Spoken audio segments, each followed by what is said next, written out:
I'd like to call the City of Twinsburg Caucus meeting for October 25th, 2022 to order. It is 7 p.m. Shannon, please call the roll. Mr. Hart. Here. Mr. Perry. Here. Mr. Vladdy. Here. Mr. Bellin. Here. Mr. Walker. Present. Mr. Post. Here. Mr. Stickey. Here. Do we have any presentations this evening, Shannon? Does not look like we do. There are none. All right. Moving on, items for discussion. Does anyone have any items for discussion? No. Mayor, Law Director? No, sir. All right. Number 4, audience participation. Do we have audience participation this evening? We do. First, we have Lynn Clark. All right. Good evening, everybody. Mayor, et al. Lynn Clark, Old Mill Road. I think everybody knows me by now, but I'll just repeat that for those who have a temporary lapse. So, at the last meeting, I was real keen on hearing Mr. Bellin's proposal. And it has 2 parts, right? And both parts are really important. First part, hey, let's take a look at the rules and regulations that we've got under the zoning ordinances here in this fine city, and make sure they're current, make sure they're consistent, make sure everybody understands them. Now, the second part of it, though, was a little more challenging. That's how do we get everybody to follow that? There are a lot of people who have the opinion that over the years the city has not diligently followed their own ordinances and regulations. And I can tell you from working in the industry for 50 years, it's easy to change rules, regulations, processes. It's hard to get people to follow those unless they've got that motivation. How do we change the systems and structures to make sure there's one way of doing things? Now, I know Mr. Furry had a guy that was a drill instructor that made sure he knew how to fold his laundry, he knew how to clean his weapon, and if he happened to forget for a moment, he was reminded. Does that sound about right? And sand with fleas everywhere. I was, yes. Yeah, so the important thing is when we go through this process, if we want to do these things that we talked about last week and we've been talking about in many of the campaigns, how do we get everybody engaged? How do we get this so it's transparent? We can't pick a whole bunch of folks that happen to live in our neighborhood, all support the same football team, all wear the same color shirts. You've got to have a cross-section. Get all of the opinions. And do not rush it. As Dr. Ferdinand Porsche said, change is easy. Improvement is far more difficult. Now, as we go on and think about this, we're going to need some outside help. My candid opinion is that there probably isn't the resident expertise either with zoning or with change management here inside the city. And when we pick that outside consultant, make sure, again, I'm not just picking another one of my brothers who happens to say the same tune that I like to hear. We've got to look for the credentials that make that a universally acceptable person, organization, somebody that has done this over and over and over again. Now, there's a gentleman by the name of Dr. John Cotter. He has written a number of books on change management.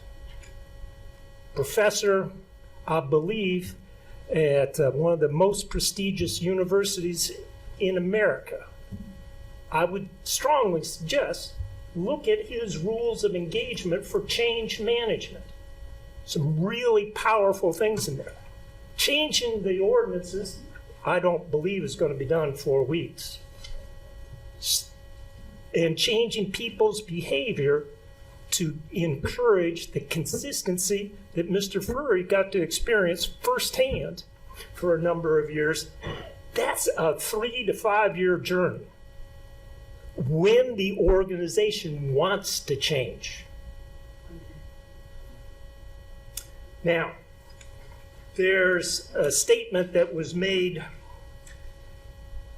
and I would strongly advise us to avoid this kind of thing in the future. It is unacceptable to make these kind of statements that this particular proposal, and I'll just imagine that refers to Old Mill Road, fully complies with all the federal, state, and local regulations, unless there's detailed documentation to back it up. Dr. Deming, another person you may have heard of, greatest process improvement guru ever, said, "In God we trust, for the supreme being of your choice. Everybody else bring data." What we've had experienced on Old Mill Road is we got bits and pieces. We've never gotten a complete story about how each and every ordinance, state regulation, federal law has been complied with. And we can't go through this the rest of the time that everybody's here in Twinsburg. Don't spend the city's funds fighting us. Spend them doing the push-ups, doing the work to verify everything has been complied with. Not just for Old Mill Road, but everything else that you're talking about doing here in the city. And that's the only way we're going to get that open, transparent organization that people will trust. Thank you. What questions do you have for me? Council? Now see, this is the part where we expect, hey, this is the caucus, we expect a little interaction. And I appreciate you thanking me, Scott, and thank you for your time. No problem, sir. Thank you, Mr. Clark. Next, we have Bruce Baldwin. Mr. Baldwin? Good evening, Council, Mayor. First of all, I'd like to remember the tax-paid city worker who come to my residence the last time we had the politics election, and told me, "Mr. Baldwin, you had to remove your political signs because they're in front of the telephone poles." I answered by saying I didn't put the signs there. I'm sorry about that, and I took responsibility and I moved them. I just didn't notice, but it's my property, so. And I removed those signs within 2 minutes. The same morning, I counted 33 signs that nobody, they were still there at noon when I went to lunch before work. And I know that there was a couple weeks ago, there were signs out in the city that I complained about, or I hate to say complained, I mentioned about a couple weeks ago. The same signs are still there, but they came to my house. And that seems kind of funny. And also, I mentioned before the sign, just the Blue Top Motel, something about the lawn hasn't been mowed yet. And the property on the other side, remember we talked about that? It's twice as high as the Blue Top. And I wonder what the property belongs to the same person, why both of them aren't being mowed. So anyway, about this account, okay. How many people can live in one house? I don't know if people don't have an idea. There's more than one There's more than one family living in some of these houses. Of course, nobody will live with me, so I kind of feel bad about that.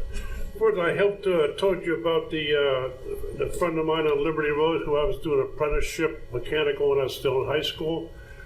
And we had a car sitting outside a week and a half. Police department come, Mr. Lowry was the officer, fine man. And I remember saying, "You know, Mr. Perry, that car's been there a week and a half without plates." The problem was the garage wasn't done. But we made sure we got that car in. We pushed it in with a 1954 Army Jeep to make sure it was to comply with the city. How many vehicles are sitting around this town now that I've complained about a couple of years, last year, a year before? That was a week and a half, and I was really happy. I felt good about Mr. Lowry coming and see. He was a gentleman about it. There's the ordinance, and we did next day we pushed the car in. And then, okay, now I guess that's about all I have to complain about this year, or this day, so. Anyway, thank you for your time. Take care of yourself and each other, and good night. Thank you. Thank you. Good night, Mr. Baldwin. Next, we have Mark Nicastro. Real quick, Shannon, Casey, do you want to respond, Mr. Baldwin? Or? I want to answer his question. Yeah. How many Mr. people? Baldwin, that Daisy, I think, has something to share with you, Mrs. Walker. Yes, you mentioned how many people can live in one house? At least 14. How many? 14 that I know of. 14 can live in one house? We lived in a house in Twinsburg. There was 14 of us, 12 siblings, and my mother and my father. Oh, I know, no, I understand. I mean different families, but I'm sorry. Oh, okay. No, Well, no, you didn't I say know, that. I You said, understand. yeah, one family. Okay. Okay. But I'm talking about two different, I'm sorry, I couldn't hear you back there. Two Okay, different all right. families. Okay. Thank All you. right, thank you.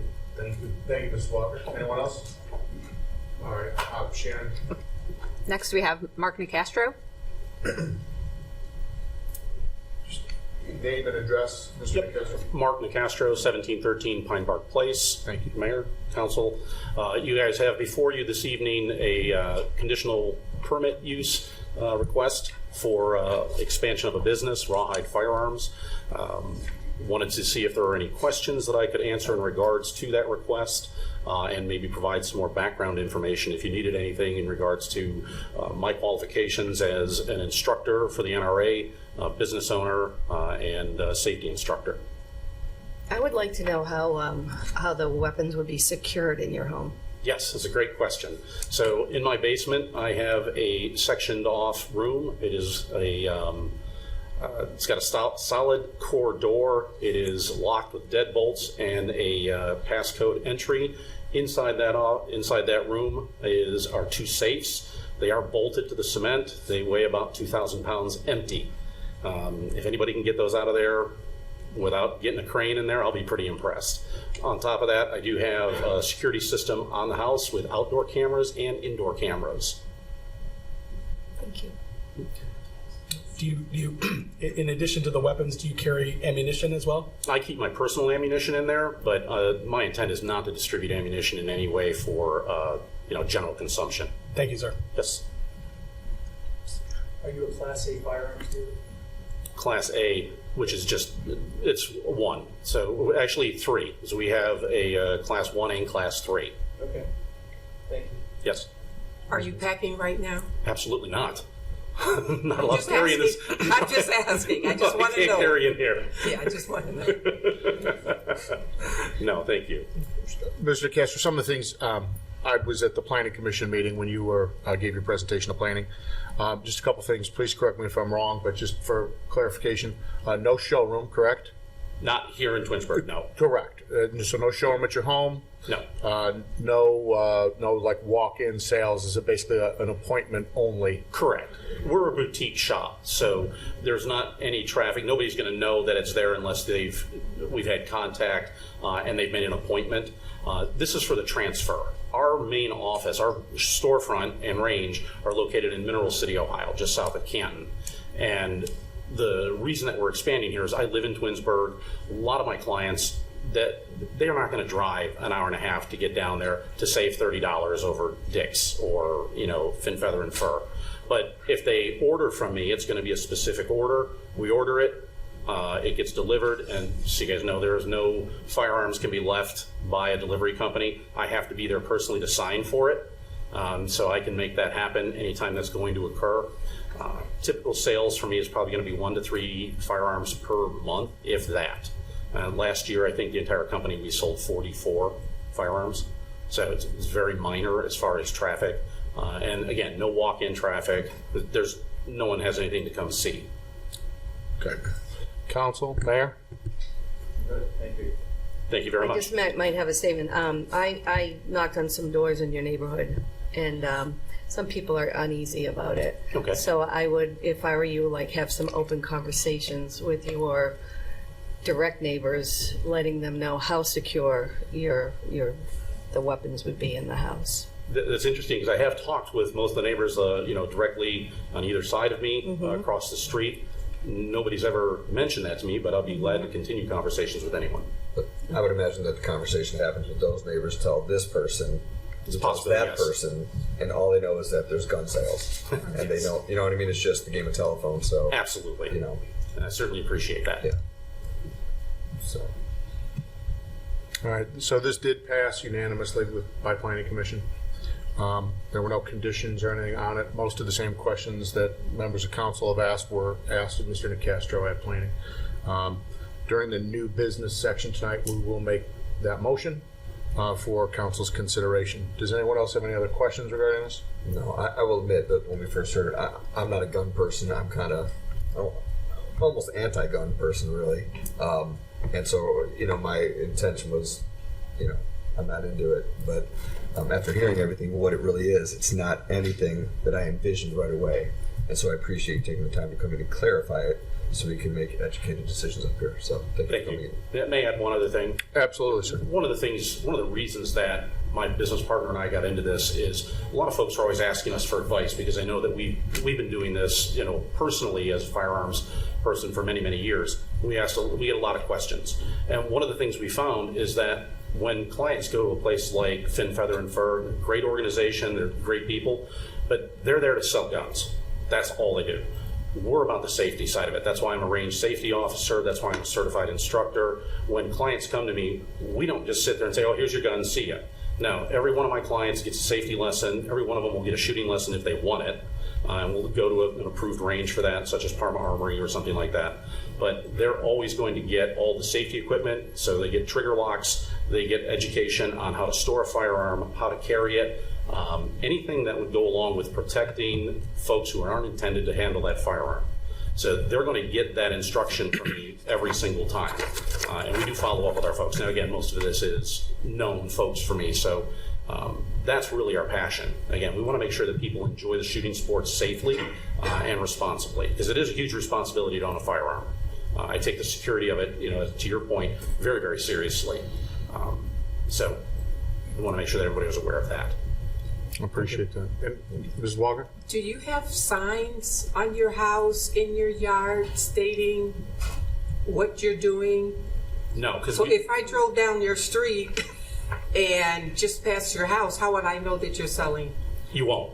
Okay, Yeah, you'll see a nice Go Akron Zips rock out front that's engraved, but that's about it. okay, all right. Yeah, no, we're not. This is not not trying to build a box store here or anything like that. It's a convenience for our clients. Okay, thank you. You're welcome. Anyone Thank else? you for your time. Thank you, Mr. Nicastro. Thank you. All right. Shannon, next. Last, we have Sally Gadash.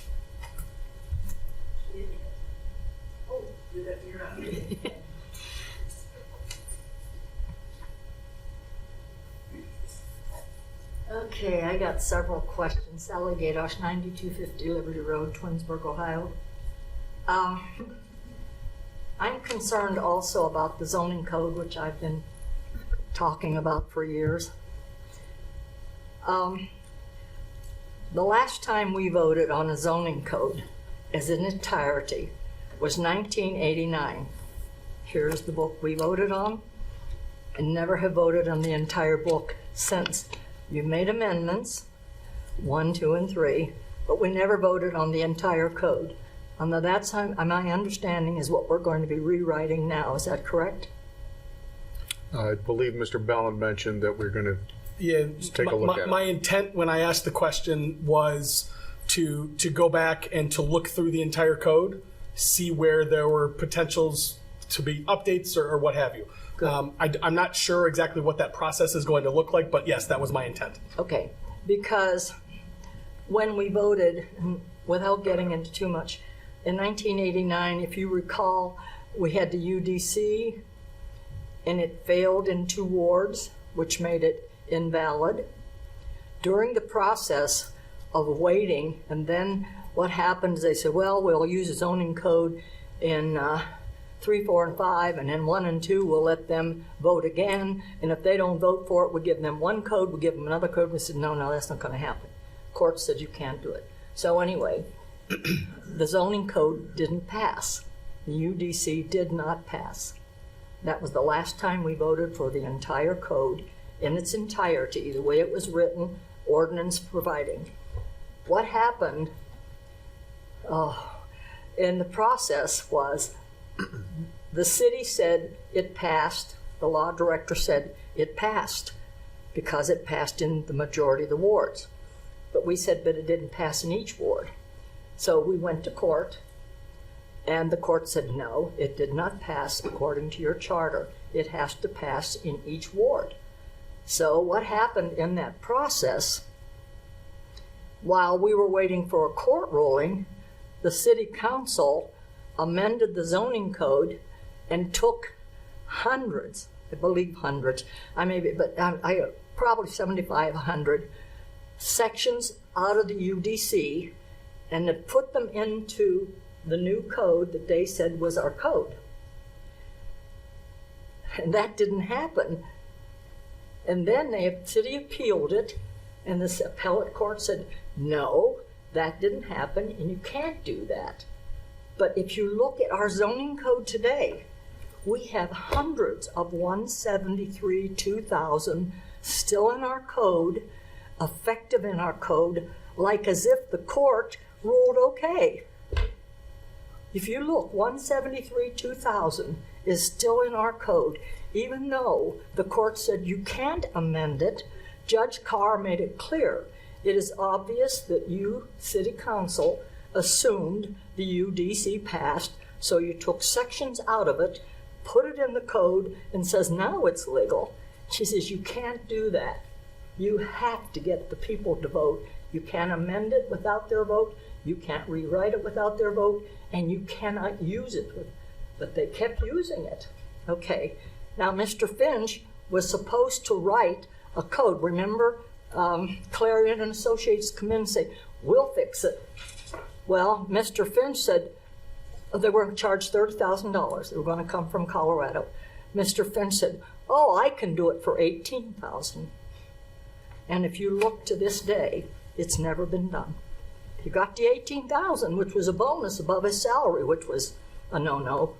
But we're still stuck with that code. So what I want to know is, in this process, how do we talk to the new auditors of the code? Do we talk to them up front? Tell them, this is what we got. I've audited our books for 20 years. I know what we voted for, what we didn't vote for. There's a lot in this code that's marked 2022. We didn't vote for because it slipped in there and keeps being used. So what do we do? Clarion and Associates said at the time, when we come in to do the audit, we will invite the people and hear what they have to say about their zoning code. Now, will we get that opportunity to come in and share with them what we're concerned about? Or do we wait until they audit it and then challenge it? You tell us. I'm willing to do whatever has to be done to get this code straightened out. So I would like to, up front, if we could, just say, these are all the things that we know happened, this happened, and I'll document everything. And then say to them, how can you make this code to satisfy everything we have voted for since 2000? And take out that 173, 2000. If it's good for us, put it back in under another number, and you recommend it. But just don't drag 173, 2000 into the zoning code and say, oh, well, it was in there before, so we're just going to tell you to keep it there. What do we do as people? Will we have an opportunity to sit with them when they're reviewing each section? That's kind of what happened with Mike Cianciolo and Joe Keenan. Remember when they were going through the code for 2 years? Every meeting was open. What they recommended, people had an opportunity to say, this is what I see, this is what I see, this is what I would like. But that never happened in 2006. Planning Commission worked for 2 years. They brought it to council's attention, and council never put a motion or never put an ordinance to effect to accept. So 2006 was never adopted, even though that Planning Commission worked for 2 years. There is nothing in the record that we ever voted to accept that. That was a big waste. There's a lot. It's a mess. And I've been screaming this for years. It's really a mess, and now's the time to get it cleaned up. But how do we share our concerns and our knowledge with this new auditor that's coming in? Whether it's Claire, whoever it is, I don't know. But I'd like to think that we could sit down and say, these have been our concerns for 20 years. Well, I think I think the majority of council would agree that there are issues with the zoning code that need to be looked at. And I think, as Mr. Bellin indicated, that they need to be looked at by a truly independent third party. Granted, they will be paid by the city because that's how that works. Personally, I have no issue with a citizen oversight of this. In fact, the more people that get involved, the better. I don't want to speak for Mr. Bellin. I know this is something that he really just addressed at the last meeting. My apologies for my absence. I was under the weather, so I couldn't be here to participate in that. I know we are at the early stages. I have discussed it with Mr. Bellin and Mrs. Collins, and I do believe that we are in the process of starting. This is in its infancy right now, and it is going to take some time to get everything up to speed. I have absolutely no issue with transparency and kind of letting you know how things are panning out and playing out for us. I'm sure if Mr. Bellin has more to share on it, I mean, please feel free. I don't want to speak on your behalf. Yeah, no, you're right. We're at the very beginning of this. We brought it up in the last meeting. Mr. Vizana, I know had taken it and was going to come back to council with some options. When I was talking about it originally, it was my intent, again, to go back and look at the entire code. And if residents want to be involved in that process, I would absolutely welcome that with open arms. Because to Mr. Barr's point, this is something that we all, not council, not resident, everybody, this is something that we live under and we should be governed by. And so I have absolutely no problem at all with as many residents wanting to get involved. Well, maybe it just be an open door for anybody who wants to come at any given time, rather than assigning anybody. Sure. Okay. Absolutely. That's what I was concerned about. I would hope that I have a lot of information, and rather than challenge a recommendation, I would rather be able to share with them why I'm challenging these issues. And that way, we would upfront, rather than when they say, because eventually we're going to have to vote on the code. Sure. Just like we did in '89. Here's the ballot. You have to vote on the entire code. We have never voted on an entire code since 1989. Yes, we've made a lot of amendments. So that's being said, the development code dated April 4th, 2022 is not really a proper date. It should have a date at the bottom of every page of when the basic code was approved by the voters. And then the amendments come in under each section. Okay, that's my concern. That's it. I have a question. I appreciate it. Mr. Post, thank you. So you said 89 was the last time we voted, and it was voted down. Correct. Well, the UDC was replacing the '89 code. We didn't like the UDC, so we failed it in 3 wards. And the city said, well, as long as it passed with the majority, we had to go to court. And the judge said, no, your charter said it must pass in every ward. Okay. So then they said, okay, well then we'll give wards 2 and 3, or 1 and 2, an opportunity to vote for it and bring it into compliance. And wards 1 and 2 said, we don't want it either. 3, 4, and 5 said we want it. 1 and 2 said no. So it had to go back to rewriting it. I guess the question is, when is the last time, to your knowledge, again, I don't know, when is the last time that all the wards did vote in favor of it? 89. 89 was that last time? And then the UDC was, okay.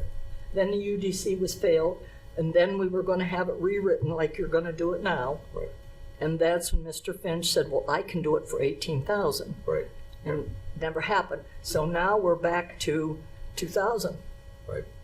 So I appreciate it, and do what we can to help, because it's important for us to, and our charter is so unique.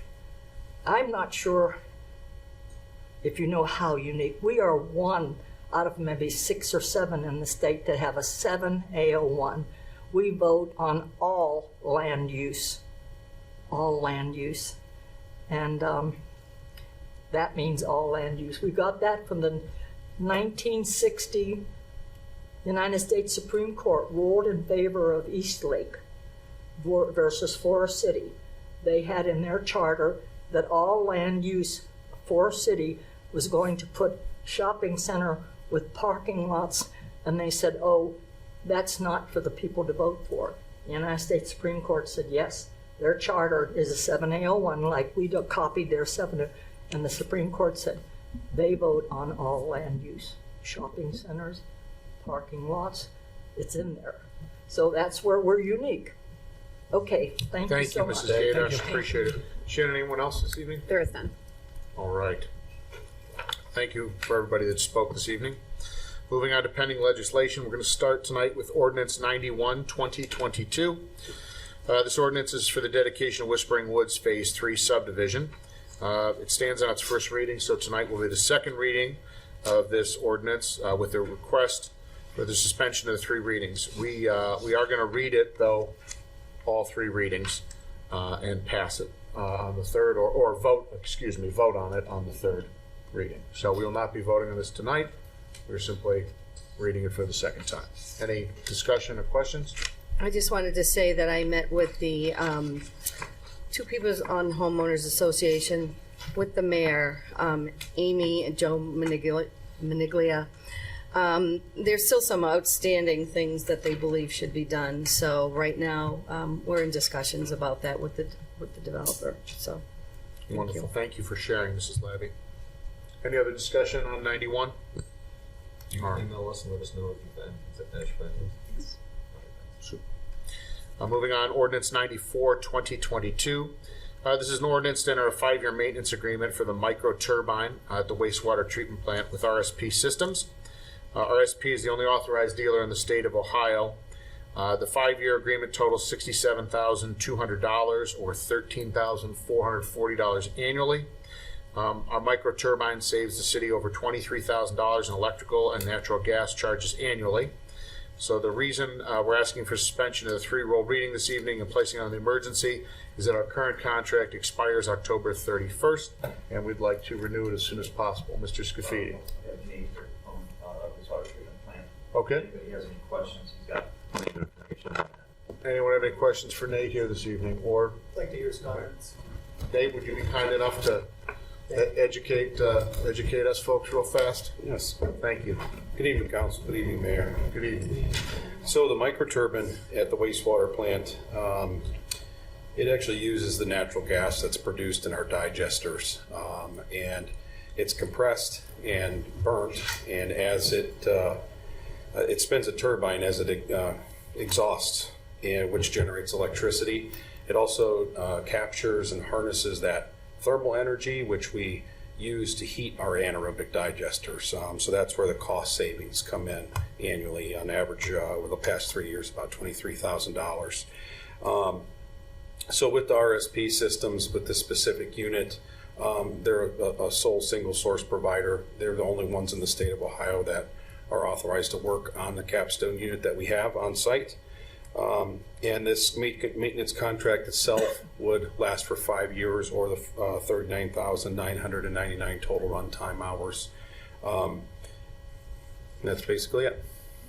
Wonderful. Anybody have any questions for Nate? Thank you, sir. I appreciate it. Thank you. Thank you. Thanks. Moving on, Ordinance 95, 2022. This ordinance is to enter into an agreement to purchase a new fire truck from Atlantic Emergency Solutions Incorporated. The total cost of $1.723 million. The reason to suspend the 3 reading rule this evening is to get this placed on emergency. There's a price increase that is in effect on November 1st. If we do not enter into a contract by November 1st, there's a 6.5% price increase, which equals $93,205.84. Are there any questions or discussions on this ordinance? We do have Chief Morgan here this evening.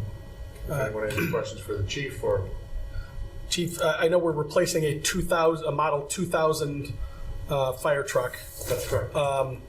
2 questions. One, do we know if we were to place the order prior to November 1st, do we know roughly what the delivery of this new vehicle is? The expected delivery date at this point is going to be the end of 25. End of 25. End of 25. Okay. So then the subsequent question is the vehicle from 2000, will it make it to the end of 25?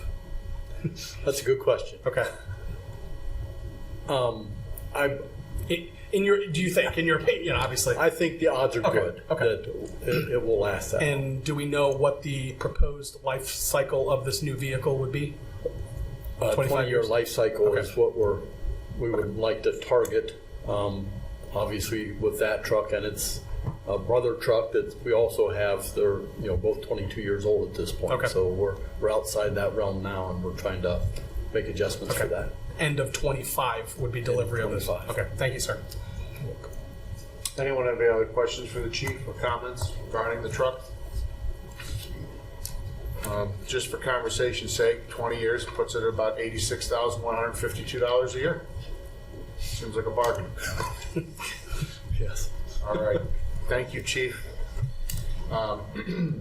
Moving on to miscellaneous. Does anyone have any miscellaneous this evening? Yeah, I'm going to discuss that miscellaneous, but if anyone has any, or Nothing this evening. Mayor? Nothing here. Thank you. Mr. Labby? Mr. Post? Mr. Fury? Ms. Walker? Shannon, anything? Okay. We are, during the regular caucus meeting, going to attempt to address motions during the miscellaneous portion of the miscellaneous new business portion of the meeting. The intent of this is to, again, try and increase transparency, also to make sure that everybody on council is aware of the motions that come out of the boards and committees that will specifically be voted on. So we are trying this new format to try and implement this. Obviously, as time allows and motions come out of the meeting, if we could work them into the next council meeting. So the meeting format this evening during the new business, I will be bringing up motions from the boards and committees that I sit on. Fellow council members would be bringing up motions from their respective committees. Interestingly enough, this evening, I will be the only one mentioning motions just because nobody else has any. And so that's that. Any questions about that from anyone on council? I believe Shannon set up correspondence on that. So, and again, just trying to keep everybody involved in what's going on and keep this keep it open and transparent. Bless you. Any other miscellaneous? All right. So at 7:37 p.m., I will adjourn the caucus, and why don't we start up here at 7:45? So everybody has 8 minutes to get themselves squared away if need be. All right.